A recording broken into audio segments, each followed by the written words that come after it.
Man, aku kan curang main dengan girlfriend aku. Sabar. Benda tu tak ada apalah. Alah, lagi pun kau curang sebab tu pilihan kau kan. Dia tak boleh nak judge kau sebab tu dah pilihan kau. Lagipun girlfriend kau bagi apa je dekat kau?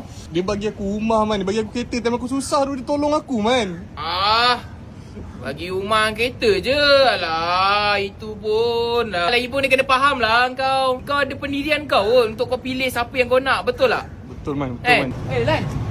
Kau nak beli kasut kan? Jom. Berubah bandel. Kau bukan kerja je tak payah pergi lah. Bos aku bukan bagi aku duit pun. Habis? HR yang bagi duit. Okey abang, saya ambil ni abang. Ambil ni. Muat ke bang? Macam tak muat tu. Muat ni bang. Man.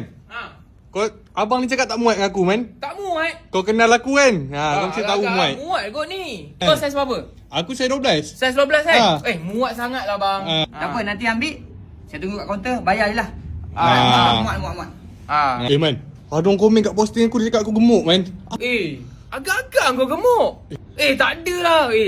Berat kau berapa? Aku dah turun lah sikit. Sekarang dah 211 macam tu lah. Agak-agak 211 tu gemuk. Bang, ni saya ambil ni lah. Berapa ni bang? Kasih warna hijau Yang ni warna hijau, yang ni warna putih lah. Hijau abang, betul lah.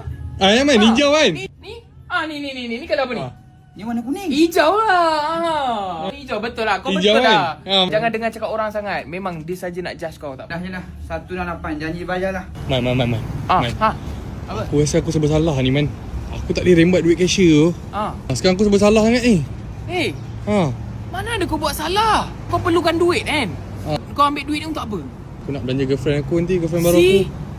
Girlfriend kau yang baru tu pun perlukan makan. Kau tak risau lah. Tak ada salah lah kau buat. Kau jangan risau. Sebab aku pun ambil juga tadi.